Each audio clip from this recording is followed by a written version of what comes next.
আসলে দেখেন, টাকার কথা কখনো চিন্তা করিনি। সবসময় চিন্তা করি যাতে সুযোগ পাই, একটা সুযোগ পাই যে বিপিএল খেলা, কারণ প্রত্যেকটা প্লেয়ারের ইচ্ছা থাকে যে বিপিএল খেলা। তো আমার ক্ষেত্রে কোনো ব্যতিক্রম না, তো সুযোগ পেয়েছি আলহামদুলিল্লাহ, আল্লাহর কাছে শুক্রিয়া। খুব ভালো লাগতেছে, বন্ধু বান্ধব ফ্রেন্ড সবাই যারা আছে এলাকার মানুষ বলছে এখনও শেষ নেই, সামনে অনেক পাড়ি দেওয়া আছে। সো খুশি হওয়ার কিছুই নেই। তো আমিও সেম, আমি আমার প্রসেসের মধ্যে আছি আর কি। আসলে এটা আমার হাতে নেই, এটা সব আল্লাহ পাকের ইচ্ছা, ওনার প্ল্যান। উনি যেভাবে সাজিয়েছেন আমার লাইফে এইভাবেই হবে। সো বিশ্বাস ছিল আল্লাহর উপরে। তো আলহামদুলিল্লাহ, আলহামদুলিল্লাহ সব সব কী বলবো, স্পেসিফিক কিছু তেমন না।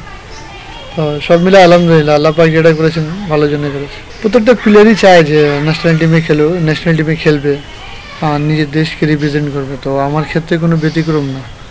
তো আমারও ইচ্ছা আছে ইনশাল্লাহ দেশকে লম্বা সময় ধরে সার্ভিস দেওয়া। বাকিটা আল্লাহ পাকের ইচ্ছা, আল্লাহ পাক যেভাবে প্ল্যান করে রাখছেন।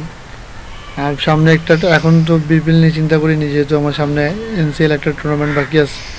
তো ওটার প্ল্যান করতেছি, ওটা শেষ হলে দেন বিপিএল চিন্তা ভাবনা করবো কীভাবে ভালো করা যায়। এইখানে আমাদের বড় ভাই আছে, কোচরা আছে, ওনাদের পরামর্শে আমি আগাবো ইনশাল্লাহ।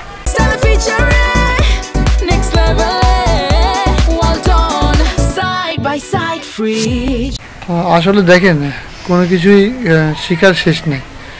তো আমার ক্ষেত্রেও সেম। আর আমি এখন এমন কিছু অর্জন করতে পারি নাই যে যে আমার চাহিদা শেষ হয়ে যাবে।